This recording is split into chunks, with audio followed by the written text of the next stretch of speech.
Hello, everyone, and welcome to this Essentials of Persuasion webinar. So, welcome to this webinar where you are going to learn some basic persuasion techniques of different types. And by the way, if you're wondering, why is this person's head so lumpy? It's because I just bumped into a piece of furniture as I was on the way to the webinar, right? So, I prepared this, worked so hard, and I thought, this is the day, let's record this. And then I bumped into a piece of furniture like half an hour before we began this. So, I thought it's not going to stop me, but if you're wondering, why does this person have this lump on the forehead? That's because that happened. I'm not going to let it stop me. Let's persuade despite the lumps. So if you're here today, you probably fit one of three different scenarios, right? The first is you want to become a great speaker. That is, you want to learn how to command a crowd. You want to learn how to persuade someone in a meeting, maybe a tough boss, maybe a tough investor, maybe a tough client, or somebody else. You want to communicate better. Or maybe you just want to learn to effectively sell. That is, you want to be able to deal with objections, to close people, or just to market something more easily. Or another third use case is you want to learn how to negotiate with somebody who is a very good negotiator and they're putting the pressure on you, or maybe they're very strict. You want to learn how to gain the upper hand, not in a way that you will subjugate somebody else, but you just want to have a little bit of advantage faced with somebody else. So those are the three main use cases. And usually, you also have a couple of common dilemmas related to persuasion, selling, speaking, and so on. So the first is, why can't I persuade more people of different personalities? How to persuade somebody who's very logical, who's very strict, or maybe the opposite, who's completely emotional and you have no way to know how to persuade them. Or for example, you may be wondering, what are some essential techniques that I can use, right? What can I say specifically to create a very specific reaction? Or for example, you may be asking, how can I communicate more clearly?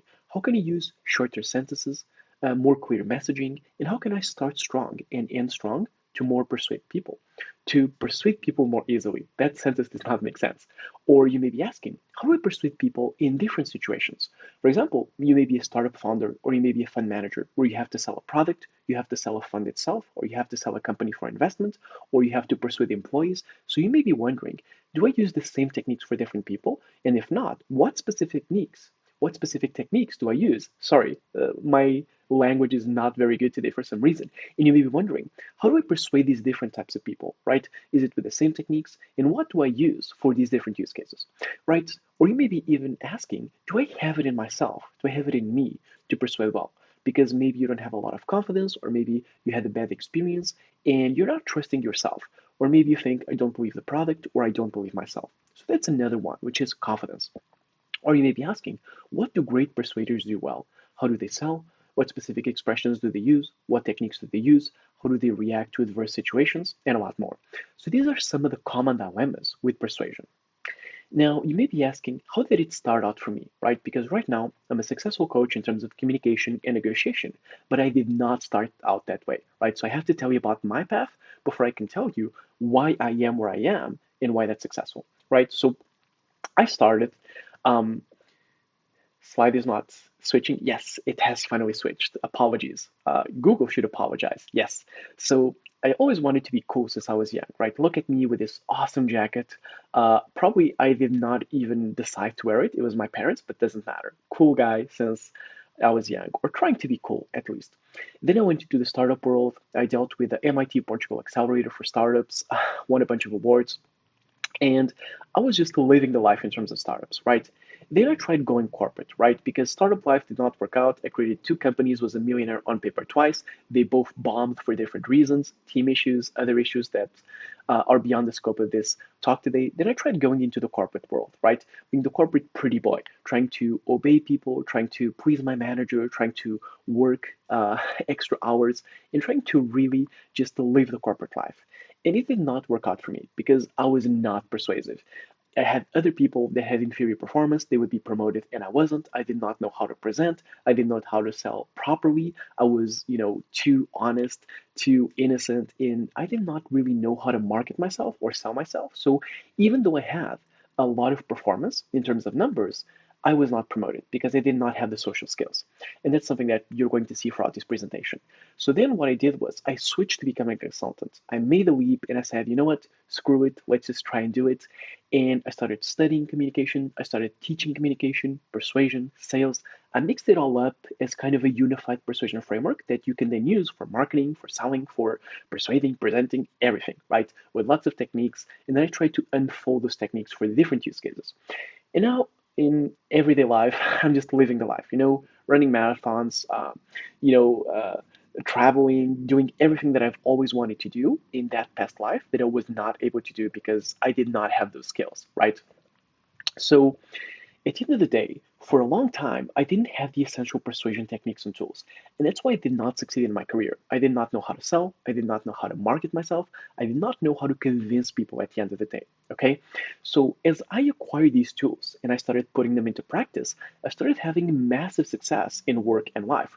I started being able to convert different people, to convince them, to deal with objections, to close people, to market things in a different way, to position myself in more efficient manners. And I started to learn how to become more persuasive in all of these different facets of life. Okay. So today, what we're going to cover are the 10 essential persuasion families or persuasion categories, as well as how they work. So any persuasion technique can be slotted into one of these 10 categories, and we are going to cover an overview of these 10 categories, okay? So the first is consistency persuasion, and this is when you persuade by getting the person to say or to do something, and then they can't get out of it, right?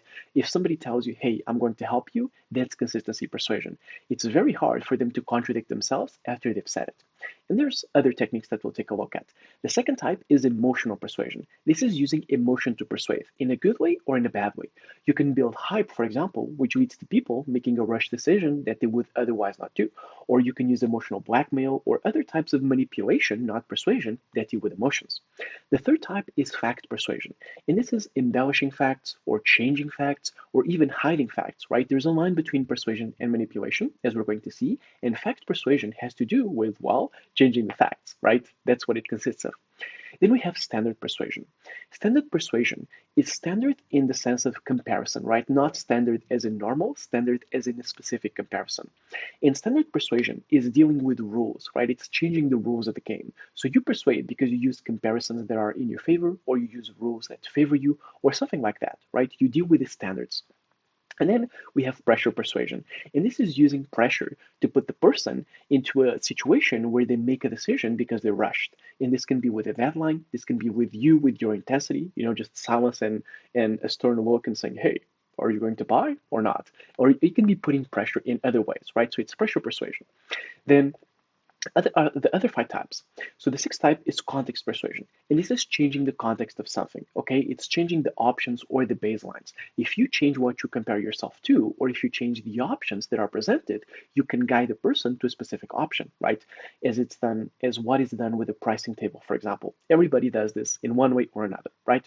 Then we will have illustration persuasion, and it's exactly what it sounds like. It's having the capability to suggest something, suggest a potential, suggest a hypothetical, suggest a future for them, and so on. The capability to suggest something that they're going to become anchored to. Then the next type is identification persuasion. And this is the type of persuasion that is about making the person feel heard or understood. It's about using empathy, having common ground, using mirroring, or other techniques that make the person identify with you. It creates bonding. Then, the type that comes next is a labeling persuasion. And this is about attributing labels or names to things, which can both be good or bad. So you can use labels to make something seem better, or you can use bad labels to make something seem worse. And the final and 10th type is permission persuasion, which is possibly the most interesting one. It's about doing things that give somebody permission to do something or they take away that permission. For example, if you make somebody panic, you take away their permission to relax, so they have to think about something actively, such as buying. On the other hand, if you reassure somebody, you are giving them permission to feel well. So you are taking away that anxiousness. And other types that we're going to see of giving or taking away permission. So first of all, an ethical warning. All of the techniques that I'm going to mention here can be used for manipulation instead of persuasion, which is why precisely every one of these types can also be called manipulation. So just like you have labeling persuasion, you have labeling manipulation. Just like you have, for example, illustration persuasion, you have illustration manipulation. And the warning is don't do it, because it doesn't make sense, and it's not going to be cost effective in the long run, because using these techniques for manipulation is what gets you bad reviews, refunds, people coming after you, vendettas, and all types of BS that I've experienced in the past when I've used this a long time ago as an inexperienced and innocent guy who is just trying to sell and to persuade, and it's not worth it. Okay, guys, so use this only for ethical means, because the techniques that you are going to learn, you can sell a lot and you can make a lot of money and market a lot and persuade a lot and speak a lot just with ethical means, right? So don't manipulate. And if you do, I have nothing to do with this, and I did not teach you this, and I do not support it. Okay, so manipulation is not needed and it's not worth it. So the first type is consistency persuasion. As we said, consistency persuasion consists of getting the person to either state something or do something in one direction, and they're going to keep taking action in that direction. For example, if they state that they are going to be at a meeting or that they're going to do something, it's very hard for them to change their word afterwards because they've already said that they were going to do it, right? So what are some techniques within consistency persuasion? The first is escalation of commitment, and it simply consists of asking a little bit and then asking more and more, and the person gets used to it, and then they do more and more for you. For example, if a friend has ever asked you for a ride, and you do it once, then they ask you the next day, then you do it again, and then 3 months later, you find yourself giving your friend a ride every single day, that's escalation of commitment. They ask a little bit, and then they ask more and more. It's a typical persuasion technique, also known as the foot in the door technique. You just get your foot in the door somehow, and then you wriggle, and then you open the door more and more. The second is intent labeling. What I call intent labeling is forcing the person to state something in the first person. If they're interested, you force them to say, I am interested in this. If they're going to buy something, you force them to say, I am going to buy this. Because when they say it out loud in the first person, it makes them a lot more likely to actually buy something or to do anything else that they state. Then we have obstacles and tests. So this is testing the person to gauge whether they're interested or not. And what happens is, in order to overcome the obstacle, they have to do something actively. For example, if you tell the person, if you ask them, I'm not sure you're a good fit, why are you even here? If they want to overcome that obstacle, they have to prove themselves. And once they say, I'm here because of this, this, and this, then you know that's consistency, because now that they've said it, they're much more likely to follow through on it. The second type is emotional persuasion. Emotional persuasion is pretty much changing what the person does based on their emotions or your emotions. And this can be positive or negative, right? As we mentioned, you can use hype to get somebody to take an action faster, but you can also use pressure to make them not take that action, right? Both work here. So, what are some types of emotional persuasion? The first is potential and hype. So, potential is a persuasion superweapon by itself. It's what can be. It anchors the person to the best case scenario, right? Lottery ticket saying you can be a millionaire, or a product saying you can be the sexiest person in your group. Is it actually going to happen? Doesn't matter. The only thing that matters is the potential, what can be. And hype works in that manner, right? Just tell the person it can be like this, it can be like that, and they're going to imagine that, even if the probability is actually pretty low. The second type is what I call removing exits. And removing exits is reminding the person of what they're going to lose if they stop a process at a certain point. Asking, for example, are you sure that you want to leave because we have the product ready for you? It's very cheap. Do you actively want to stop this? So you're discouraging them by making them feel pressured. And the final example here is the Dickens pattern. The Dickens pattern is a mixture of both, right? It's a storytelling format that uses both positive and negative emotions. So you paint two pictures of the person's future, and you make it seem like their action right away decides which of the futures they get, the dream future or the nightmare future. For example, with a health product, you paint the dream picture. What if you had your dream body? What if everybody loved you? What if everybody appreciated you? What if you felt proud in yourself for what you're doing? On the other hand, you have the nightmare scenario. What if 30 years from now you achieve nothing and nobody loves you and you hate your body and you don't feel healthy, etc.? Now, what if the difference between those two futures was you picking this product right here and right now? Boom. You contrast the two futures, and then the person, for their emotions, is left to buying the product or doing whatever it is that you're asking of them. Then type number three is fact persuasion. Pretty simple. It consists of persuading with facts, right? Facts that look good. You can embellish facts a little bit, and you can also do other things like having facts or using comparisons, but usually it's just about embellishing facts, not actually manipulating them, because that's fact manipulation, not fact persuasion. What are some examples in terms of fact persuasion? Well, one is using statistics and percentages, because these are types of numbers. Again, sorry, I don't know what's going on with my language. Again, these are types of numbers that seem very scientific and very well researched. So when you use a percentage or a number, when you say something like, for example, hey, 75% of our clients really feel satisfied, or 74%, 74.16% of our clients feel satisfied, the person thinks, wow, this is a real scientific number. It must be real, or it was well thought out. Then another technique that you can use is number increases. That is, you make something seem better than before due to the contrast. So for example, hey, the price is now 30% lower. Or for example, now this product has 10% less fat. And in many cases, the person doesn't even ask, what was the number before? What's this comparison? Was this last month? Was this last year? Was it another time period? They just think, oh, it's now better. Another technique is using specific or odd numbers, as we mentioned. When you're, for example, negotiating, and this is a technique that negotiating instructor Chris Voss uses, is if you use a specific number, it seems a lot better than a round number. So, for example, instead of somebody asking you, what discount can you make? And you say, I can do 10%. Instead, you take a moment, you pretend that you're thinking, and you say, hey, I can do a discount of 9.63% because now it seems like something that is proven and that was calculated. And because of that, it's more serious and persuades more. Onwards to type number 4, standard persuasion. This is gaming the rules of a system or establishing specific comparisons that make you seem better when compared to the other option. So for example, you change the weights in a comparison or you choose a default value and so on. So you make something seem better because the rules make it seem better. So in this case, one example are defaults. That is, you choose what happens in the absence of choice. For example, we have a lot of platforms that tell you, we are going to charge you automatically unless you actively cancel. So the default is that they charge you instead of the default being not charging you and you actively paying. That's one. Or for example, having rigidity and processes. And this is telling somebody that they are forced to follow a sequence of steps because it's our policy or because it's process, right? So telling somebody, you must pay before service begins. It's our policy. It's how we work, right? It makes it seem like that's the rule, right? You have to do this because it's the rule and we can't overcome it. You have to obey the system. Or another case are weights, another technique. This is choosing the weights. This allows you to make something seem better or worse. And this is used a lot in product comparisons, right? If your product is slower, but it has more features, then what you're going to do is you're going to give less weight to the speed and more weight to the features. So when you're comparing your product to another product, you can say, hey, that product does something better, but that something doesn't have a lot of weight, but what we do better, which is the features, has a lot of weight. So simple ways to persuade using the comparisons and the rules, right? The standards. Sorry, everyone, as I had to take a quick break to just drink some water because my throat is getting a little bit damaged, but it became sunny in the meantime, so it was a good break.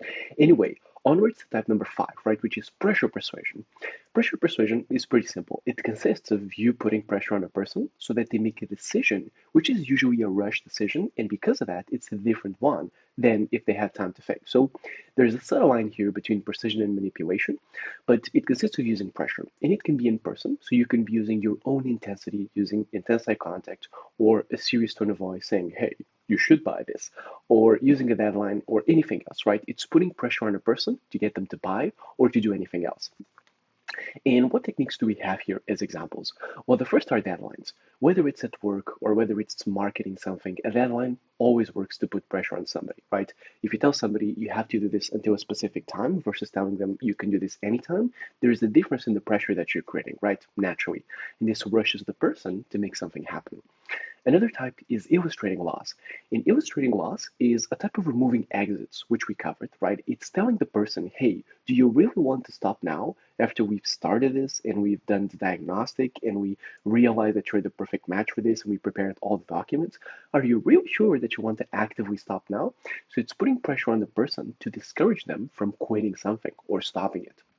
And then we also have presence, which is being intense as a person, using intense eye contact, using silences, using a serious tone of voice, saying something like, hey, this seems like a great fit, so are you going to buy or not?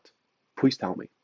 So it's using your personal intensity to put pressure on the other side.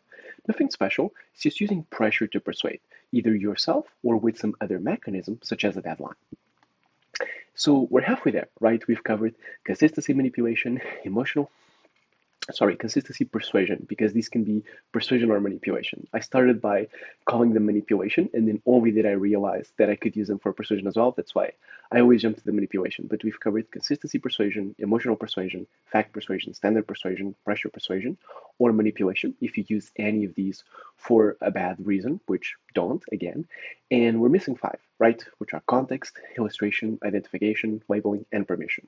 So in terms of these persuasion families, a quick reminder so far, right? The five types that we've covered before we jump to the other five types. So consistency persuasion is trapping the person into what they say or do, right? They're now trapped into acting in consistency with what they've said or done.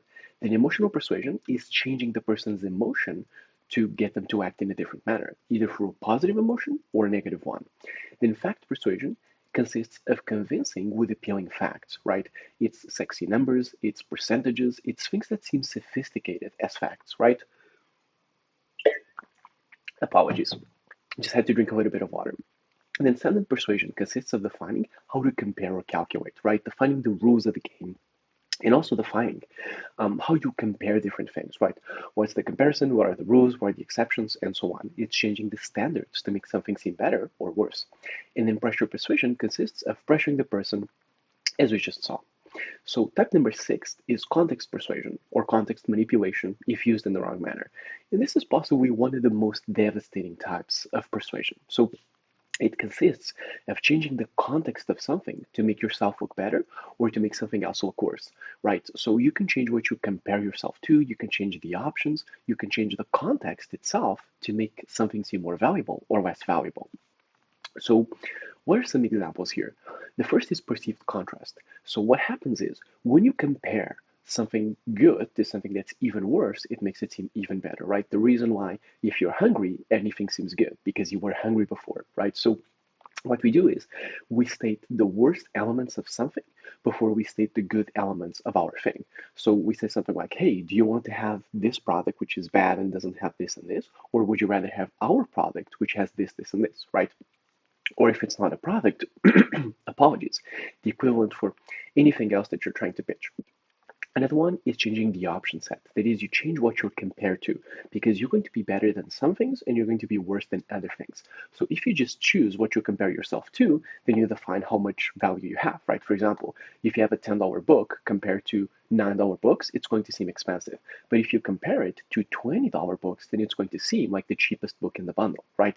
And you can compare your product or anything else based on different features to make it seem better or worse than different options, right? And also, you can change your own week, right? Changing the tier that you are in to change the context. So instead of saying, hey, I'm not a consultant, I'm a specific specialist that designs your lifestyle or something like that, you're coming out of that comparison and you're putting yourself on a league of your own. And this is very useful because you're changing the options that you're compared to. In this case, there's no comparison because you are the only one in a space. So another type is illustration persuasion, or seventh type. And this type consists of using suggestion to manipulate, right? We have three main types within it, but it consists of illustrating to the person something related to how effortful something seems to be, or making them visualize how to do it, or speculating in terms of how good something can be, or the potential. As the name says itself, right? It's illustration. It's having the capability to say this could be this way, or this should be this way, or this is how you do it. It's all about suggesting something, positive or negative. So what techniques do we have here? The first are streamlining words, right? A good example, it's using words that reduce the effort associated with something. Saying that something is going to be quick and easy, or saying that it takes only 2 minutes, or that it's two simple steps. These are words that imply that something doesn't have a lot of effort, or that it doesn't take a lot of effort. Sorry, my mouth is still not working. So this makes it seem like something is easier than what it actually is, and it persuades due to this. Then we have illustrating progress. By this I mean, if you make something seem like it's already in progress, then the person is not going to want to stop this, right? So instead of, for example, pitching a sale as starting from the beginning, you pitch it as, hey, we've already done the diagnostic of your needs, we've already prepared the documents, so we're already at stage 6 of 7, for example. We've already come a long way because it's easier for you to continue something than to start it from step number 1. So this is why it makes it easier for a person to continue buying or to complete buying. And it also makes it harder for them to actively stop. It's the principle of inertia, right? If something is already happening. It just keeps happening in a specific direction. And then finally, we have visualization. And this is just getting someone to picture how they would use something because that makes it less certain in terms of how to do it. So, for example, you ask them, hey, if you were to buy, how would you buy? Or if you were to do this, how would you do this? For example, a practice in sales is what we call trial closing, right? Which is asking the person, if you were to buy, how would that happen, right? It's kind of almost doing a mock-up or a rehearsal of the buying process. And the more that the person illustrates in their mind the specifics of how to do it, the more that they've suggested to themselves, or the more that they illustrate it, the easier it is for them to actually buy, right? So this is how illustration persuasion or illustration manipulation can work. Then type number 8 is identification persuasion. And it typically consists of being similar to the person, right? You make them bond with you because they identify something in similar. It may be similar moods, it may be having gone through similar experiences, similar rituals, having similar personality traits. As the name says, right? They just feel identification with you in some way, justified or not. So what are some techniques with identification persuasion? Well, the first is mirroring, and this is using the same words or the same moods or the same gestures as the other person. You are literally mirroring them, right? It's a technique that comes from the old NLP times, and you either take the words that they say and you say the same words, or you take the posture that they're in, for example, with their arms crossed, and you cross your arms as well. It's mimicking them in some way, and then subconsciously they feel the same as you, right? Or they feel like they identify with you. Apologies, that's a better definition. Then, common ground is another one. You want to mention that you have similar tastes or that you have gone through similar experiences as the other person. So, for example, if they play the specific sport at university, you say, hey, I played this sport as well. Or, I don't know, if they had two kids and they're buying a home and you say, oh, you had two kids? Let me tell you about this time when I had my kids as well and I had to move home, right? So, move homes. So you're connecting with them because you have similar tastes or you have a similar experience that you have gone through. And then finally, empathy. Empathy is probably the most devastating technique within identification persuasion because you just show understanding of the other side and you don't even need to agree with them. You just have to show that you understand them. And there's many negotiators that use empathy at the core of their techniques because it's very effective, right? You disarm the person, you make them drop the guard, and you think, oh, this person understands me. In reality, you do understand them, but it means nothing. But they still feel like you connect with them on a deeper level, right? So that's empathy and identification persuasion. Now, the type number nine is labeling persuasion. In labeling persuasion, as the name says, is persuading with the labels, the words that you use. And it consists of attributing a positive name or a negative name to something to make it seem better or worse, naturally. And it can also be used for manipulation. Now, labeling persuasion or labeling manipulation is possibly one of the most devastating types because labels are what we call sticky. Once you attribute a label to something, it tends to stick, it tends to spread to other people that may use it, and it even resists evidence against it. That's why it works, for example, in labeling manipulation in bullying. If you call somebody a failure, then other people are going to start calling them a failure as well. And even when they succeed, they're still going to see that person as a failure, right? So they're very, very dangerous, and you should use them with a lot of care, please. So what are some techniques in terms of labeling persuasion? Well, one is dehumanizing. So this happens in the following way. This is not even about the words that you use, it's about just using words or not. In specific, dehumanizing is about taking away the name of a person or giving the name of a person to something. For example, in a trial, you will see that the prosecution lawyer never says the name of the person. For example, Mr. Smith, they always say the defendant, because if you take away the name of somebody, then they don't seem like a person anymore. On the other hand, if you have a product or you have something where you have an anonymous team, you can say, hey, this was made by Mr. Wilson or Mrs. Wilson or whoever it is. And so what happens is because you attribute a specific name, you are humanizing it, right? So that's a specific use. When you attribute a name to something, the name of a person, you humanize it. And when you take it away, you dehumanize it. Very simple. Then you can also plant an identity. So you're telling a person who they are at the end of the day, and you use that to persuade them. So you say something like, sorry, so you say something like, hey, you seem like a family man or family person, somebody who really cares about their family. And they say, well, sure, I may be. And then you say, okay, so I have this product which is perfect for somebody who's trying to take care of their family. right? Would you be interested? Because you've already said that you are a family person. So it's kind of like using a labeling persuasion and then consistency persuasion on top of it. Because now that you've agreed to the label, they can use it against you. And usually that's what is done in sales and persuasion, right? You apply a label to a person, they agree to it, and now you can use that label against them if need be to put a little bit of pressure. And then another technique are dog whistles. Dog whistles, very simple, right? So what you do is you declare who something is for, and then those people are attracted to it, right? So for example, you say, hey, I have a product that is just for committed and intelligent buyers, and you can apply here. And you know that everybody who applies using that form is probably a committed and intelligent buyer, or at least they see themselves in that way, right? They think they respond to the message. And then finally, apologies. Type number 10 is permission persuasion. And permission persuasion consists of doing something that gives a person persuasion, such as that gives the person permission. Did I say persuasion? Apologies. I do need some coffee. It consists of giving the person permission to do something, such as giving them permission to buy, or something that takes away their permission. For example, permission to feel good about themselves. If we want to go into deeper details, you can give them permission to feel good about something, you can give them permission to do something, or you can give them permission to think something, right?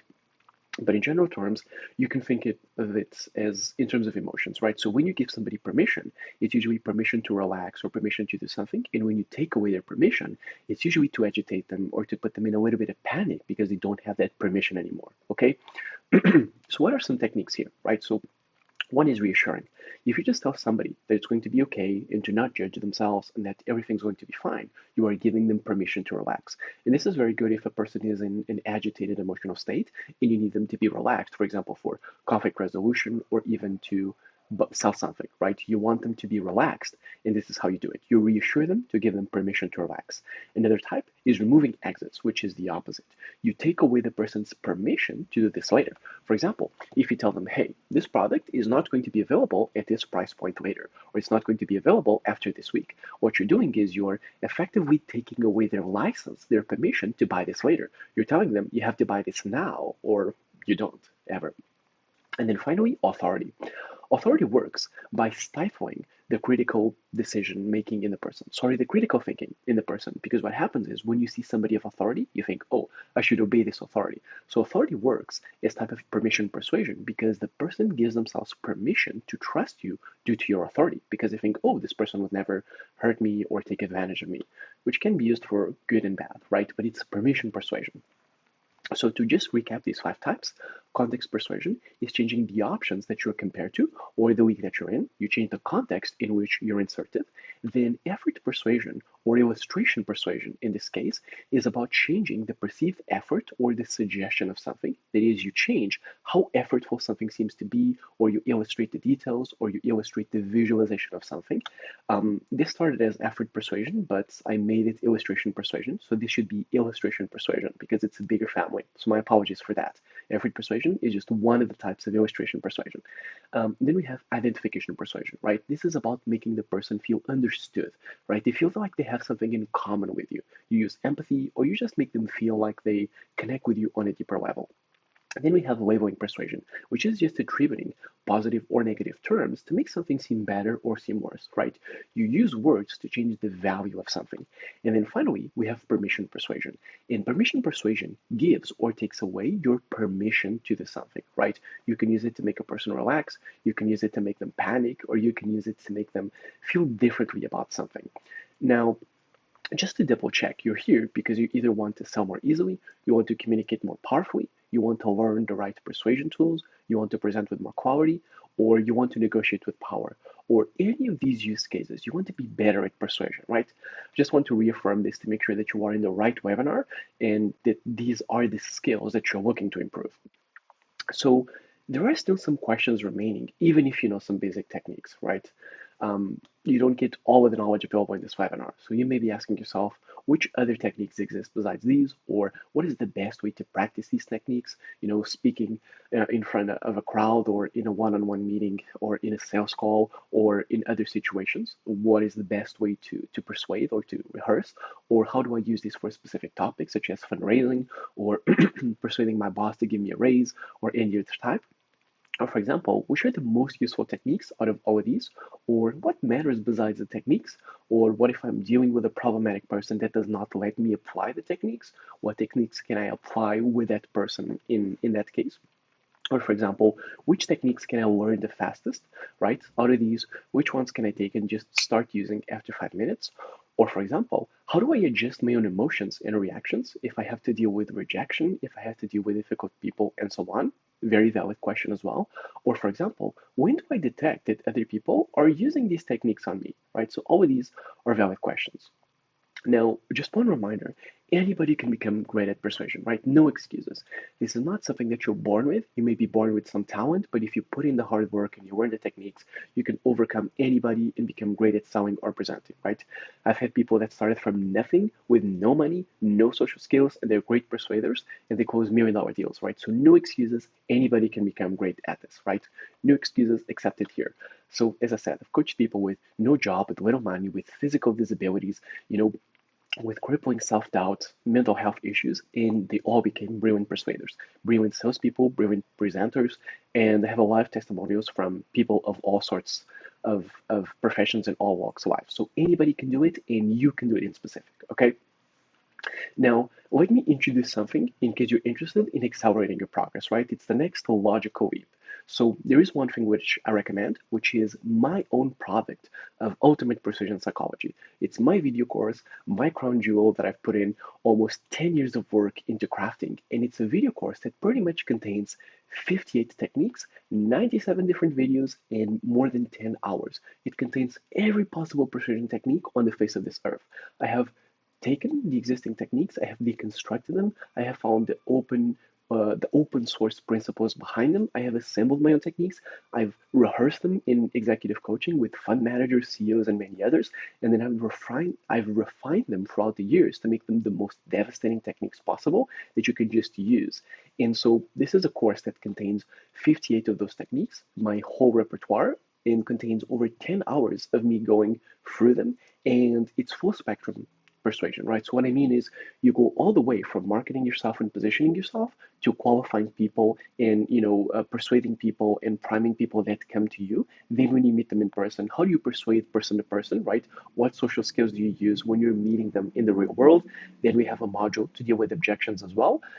How do you disarm the person when they have some sort of objection, and then closing them in the end. So it's useful if you're trying to sell something. It's useful if you're trying to present. It's useful if you're trying to market, and it's especially useful if you want to learn how to do all of those things, all the way from when you first meet the person to when you want to close them for a sale or for anything else, really.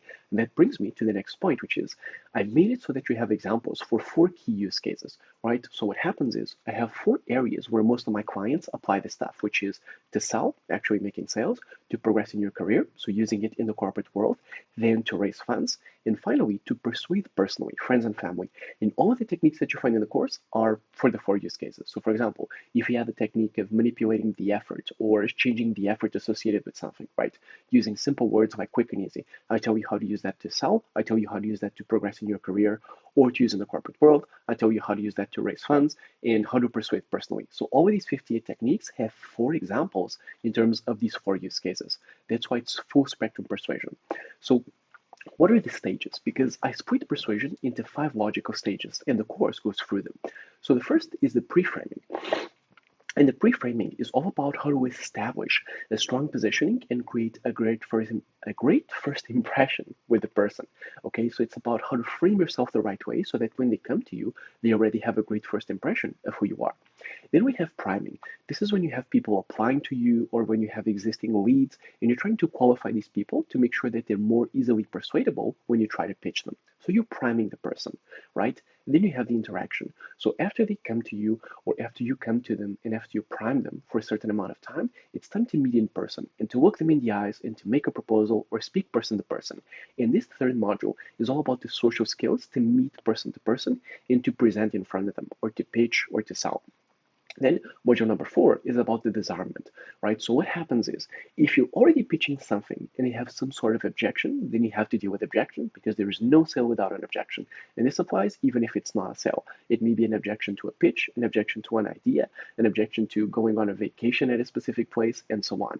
So you want to tease out their objections and then destroy them. This is what the module is. And then finally, we have the closing module. And the closing module is, well, about closing. So it's about the final incentives that you can give and how to use certain techniques to discourage the person from quitting at the last moment, right? It's about how to close them at the end of the day. So those are the 5 modules. And you also have some exclusive bonuses, right? So if you purchase the course in your role today, you also have a one-on-one coaching call with me, which can be before the course or after the course. So you can just say, hey, I want to progress in my career, but I have an executive who is a complete nightmare and they're making my life very hard. What techniques do you recommend for this case? And I can rehearse with you, or you can consume the whole course and you can say, hey, Vasco, I've identified these 5 specific techniques, these 5 specific techniques that I want to use, and I want to learn how to get better at them. So can you help me get better at these specific techniques? You also have the Persuasion Wiki. So the Persuasion Wiki is a wiki that has use cases, it has technique combinations, it has analysis of media, right? What are techniques used in movies like James Bond and TV shows like Succession or Billions? And I break down all the situations in them. And you also have persuasion stacks, which are combinations of different techniques. And you get that wiki as a support resource for the course, right? So all the techniques illustrated in the course are already in the wiki as well, with examples and with relationships, right? So it tells you, hey, if you've enjoyed this technique, you should also use that one sequentially for bigger results. And finally, you have lifetime updates. So is Ultimate Persuasion Psychology 5.0 coming out anytime soon? Because we're at version 4.0. Will it have 20 more techniques? Will it have more use cases? Well, when it comes out, you will have access to it in real time. So you're not just purchasing this version of the course, you're purchasing the lifetime version of the course. Whatever comes next, you will have it as well. So just to confirm, the total package value, what this would be worth, this is not what you pay, it's what it would be worth, would be, for example, 700 euros for the course itself, right? So 697 for the course, right? 10 hours of techniques, 58 techniques, 97%, 97 total videos. Then it would be a one-on-one coaching call, which is usually 297. I usually sell these in packs, but if it's one specific session, let's assume that it's this price. And then lifetime access to the Persuasion Wiki would be 97 euros as well, right? So total package value would be around 1,191 euros, right? And what would you actually invest? 297. That's the price that it's currently listed at for people who are watching this webinar so that you can take advantage of the deal. So this is how to enroll. You just go to the link that's below, bit.ly, I don't know how to read this, bit.ly, / ultimate persuasion. So you can head directly there, or you can even use the QR code. So it takes you directly to the course page. It has testimonials, and it has specifically what the course does, the specific use cases, examples, and you can decide and make that decision there on the page, right? This is how you head there. Then when you go to that page, you see the banner there, and then the button says, Show me superior persuasion. That's the button for the checkout. So you can read the whole page, the testimonials, the logos of the companies where I have successful students. And then there's a button at the bottom of the page as well, but that's the button that says, Show me superior persuasion. Takes you to the checkout page if you're interested in accelerating your persuasion. Now you may ask, what if I don't like it? What if for some reason this sounds very interesting, but I just can't use the techniques or I'm not good at them? Well, you have a 30-day money-back guarantee, no questions asked. You don't like it, you get the money back, and that's it. So Ultimate Persuasion, the course itself, in case you want to accelerate your progress, these are the characteristics, the package contents. 10 plus hours of video, 58 techniques illustrated for 4 different use cases, 97 videos in total. You have the Persuasion Wiki, and you also have a 1-hour coaching call. Just the 1-hour coaching call would be worth the whole package value, in my opinion. But anyway, total investment value would be 1,191 euros, and you get all of it for 297, right? So it seems like a good deal, at least for me. I'm putting it at a low price because I want to expand the customer base and really expand in terms of persuasion, because I want to be one of the top persuasion coaches that exists, right? So that's why the price is so low right now. And you just head to bit.ly / ultimate persuasion, or you just scan the QR code and you go to the checkout page. So anyway, guys, thank you so much for watching this webinar and for knowing a little bit more about the essentials of persuasion, right? If you have any questions, just go to that course page or check out my free resources as well for more techniques. But these are the 10 main persuasion families, right? These are the 10 types of persuasion that you are going to use in your life, whether it's to sell, whether it's for marketing, whether it's to persuade a friend to go watch a specific movie instead of another one. All the principles are the same. It's just a specific manifestation of how you use each technique that changes. Anyways, I hope that your life has improved with these techniques. I'm sure that if you just pick up one or two of them, they're going to help you in your career for sure or your personal life. And anyway, thank you so much for your time today, and I will see you next time.